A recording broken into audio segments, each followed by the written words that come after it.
Duryodhana runs away from the battlefield and hides himself into a lake, in a lake. He knows pranayama, so he's able to stay there. He wants to gather his strength, and in his mind, he still harbors misapprehensions, notions of perhaps taking back the kingdom. Pandavas, through their spies, learn where Duryodhana is, and then they go. They approach the lake, and Yudhishthira taunts him.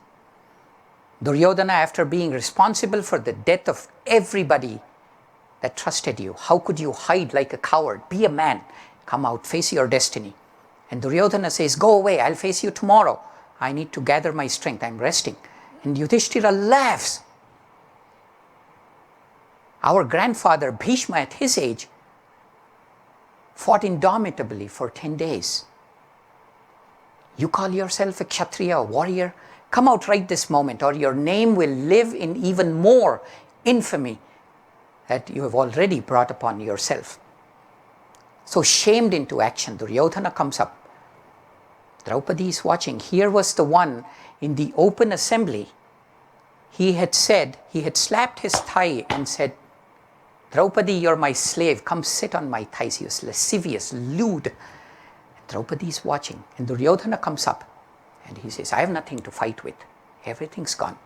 And Yudhishthira says, that's okay. I'll give you an armor. Your weapon of choice is the mace. I'll give you a mace. Then Yudhishthira gets carried away. He says, choose anyone among us whom you'll fight. And if you defeat that person, that man, whomever that is, then I will personally anoint you as the king. Krishna, the face of God, darkens with divine anger. He comes to Yudhishthira and says, what folly, what words did you utter, Yudhishthira? This gambling instinct in you is so strong. Even now, you want to gamble away your kingdom? Duryodhana will choose Bhima. Bhima is significantly more powerful, but Duryodhana is much more skilled and practiced. How could you say this? And he realizes that he has to step in. And through his power, he plants a thought, a strategy in Arjuna's mind. We'll come to that later. And so Bhima and Duryodhana begin to fight. And they circle each other like two lions. They are each holding big, heavy maces. And then they thrust, they parry, their maces clash, hit against each other with the sound of a thunderclap. Sometimes Bhima is sweeping his mace and Duryodhana is leaping up in the air to avoid it. The other time Duryodhana is doing the same thing. They thrust into each other. One moves backward, one moves forward. This goes on for a while. And then at one time, Bhima is sweeping, trying to hit Duryodhana. He's sweeping his mace this way, and Duryodhana has jumped up. And Arjuna has a thought, unbidden, it comes to him. He looks at Bhima, catches his eye, and slaps his thigh. And Bhima gets the message. So as Duryodhana is up there, with his powerful arms, he reverses the movement and hits Duryodhana in his thigh and breaks his thigh right there. Duryodhana falls down to the floor, to the ground. He's completely defeated. He's dying. And Bhima once again looks at Draupadi and says, my beloved, I have kept my promise to you. Those that humiliated you have now been killed. And Draupadi nods in acknowledgement and in love. The prophecy that said, this slender-waisted fair maiden is going to strike fear into the hearts of the Kauravas and will be the cause of their destruction, has come true. The power of Kundalini, which is Draupadi, has risen through the 5 chakras, destroyed all the samskars along the way, and destroyed desire.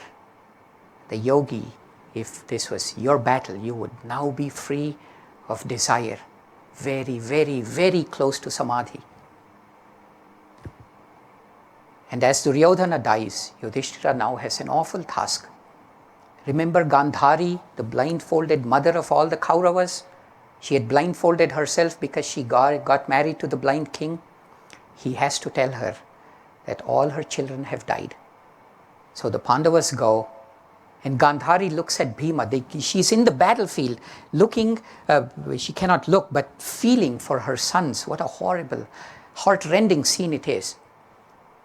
And she senses the Pandavas' presence, and she talks to Bhima. She knows all her other senses are heightened. She says, Bhima, couldn't you have spared one son of mine for my old age? Why did you have to kill all 100? Bhima, the power of the heart, always speaks the truth. He says, Mother, when they tormented us, did you say anything? When they vowed to kill us, did you say anything?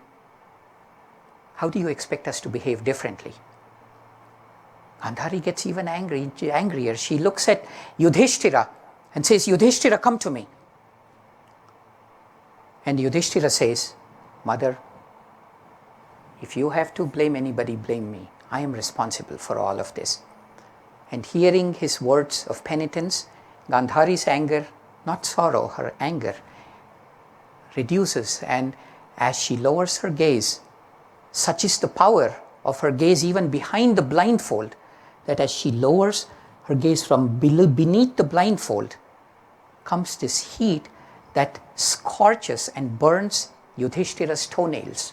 All of them are burned. Karma is karma. You have to pay for every single action. Even Yudhishthira, for his little deviations from dharma that he did, he had to receive the power of a mother's sorrow to singe his toenails. And then Krishna says, Dear Gandhari, why do you weep? See, when the war started, Duryodhana went to his mother and he said, Mother, bless me so that I will win. And you know what Gandhari said? She said, Yato dharmas tato jayaha. She didn't bless that Duryodhana win the war. She just said, let dharma be victorious. Where there is dharma, there is victory. Krishna said, your son came to you for the past 18 days and asks you to bless, and you've blessed him saying, let dharma be victorious, and that's what has happened. So control your sorrow, Gandhari, and live the rest of your life in thoughts of God. Yudhishthira will take care of you. And so it was that Yudhishthira was coronated as king, and even as he sat on the throne, his mind was still disturbed. And Krishna said, I know why you're disturbed, Yudhishthira, because there lies on the battlefield on a bed of arrows your grandfather, the patriarch of us all, Bhishma. Let us go to him. And they go to Bhishma. Vedavyasa, the composer of the epic but also the participant in it, Vedavyasa also, in a flash of lightning, manifests himself next to Bhishma. And there is Krishna, Bhishma and all the Pandavas. And Bhishma, now he's weakened. And he says in a weak voice, I am in pain. And Krishna goes to him, runs his divine hands over Bhishma, and all of his pain disappears. And for the next 56 days, the ancient Bhishma, lying on the bed of arrows, instructs Yudhishthira on the sum total of his knowledge on administration, statecraft, dharma, law, morality, many, many others.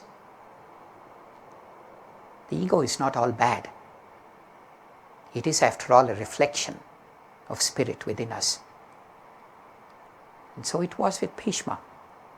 So for 56 days he instructs, and on the 56th day, the sun has now entered the constellation of Cancer. It is the day of solstice, and as the sun begins its northward journey,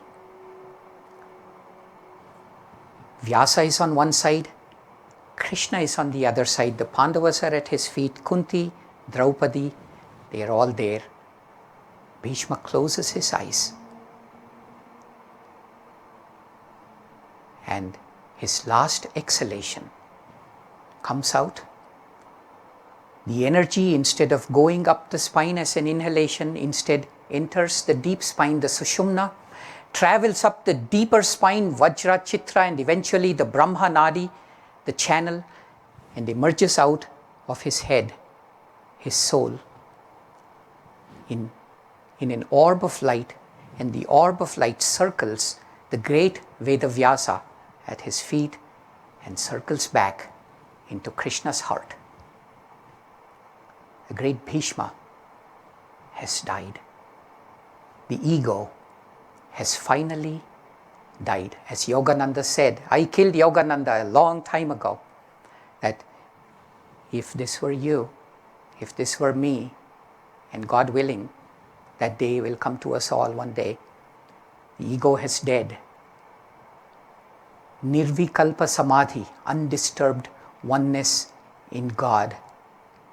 With all the chakras awakened, Kundalini flowing up, with their consciousness only in Krishna. As Patanjali says, Tadeva arthamatra nirbhasam swarupa shunyaha iti samadhihi. Swarupa shunya, when the ego is nothing, it is gone, then only the meaning remains. The meaning of the universe, the meaning of God. Arthamatra nirbhasam, only the meaning is felt. What is that? Of course it is Satchidanandam, ever existing, ever new bliss. There are many other things that happen, but all stories have to end somewhere. And this is where I'll end the story.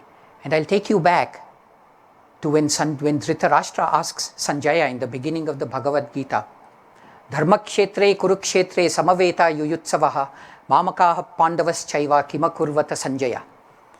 The blind king asks, I'm unable to see. The battle is raging between my sons, the Kauravas, and my nephews, the Pandavas, full of battle lust. When they began battle, what was the outcome? That is the first stanza of the Gita. And the last stanza of the Gita, Sanjaya says, Yatra Yogeshwaraha Krishna, Yatra Partho Dhanurdharaha, Tatra Shri Vijayor Bhutir Dhruvanitir Matir Maman. He says, where there is Yogeshwara, the Lord of Yoga, Krishna, and where there is the scorcher of foes, Arjuna, there is present prosperity and victory of this, have no doubt, O King. And so it was that through the grace of our Gurus, the grace of God has descended once again, revealing this great inner meaning of the immortal Mahabharata through our line of Gurus, Lahiri Mahashai, Sri Yukteswar, Paramahansa Yogananda, and their child, their disciple, Swami Kriyananda. Let us take this in and celebrate the presence of Krishna among us.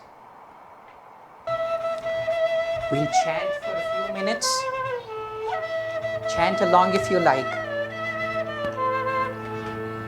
Govinda Jai Jai Gopala Jai Jai Govinda Jai Jai Gopala Jai Jai Radha Ramana Hari Govinda Jai Jai Radha Ramana Hari Govinda Jai Jai Govinda Jai Jai Gopala Jai Jai Govinda Jai Jai Gopala Jai Jai Radha Ramana Hari Govinda Jai Jai Radha Ramana Hari Govinda Jai Jai Govinda Jai Jai Gopala Jai Jai Govinda Jai Jai Gopala Jai Jai Radha Ramana Hari Govinda Jai Jai Radha Ramana Hari Govinda Jai. We come to the end. Thank you all for coming, gracing us with your presence. And as they say, what is Mahabharata if not simply an excuse to gather and talk about God? Om Shanti Shanti Shanti. Amen.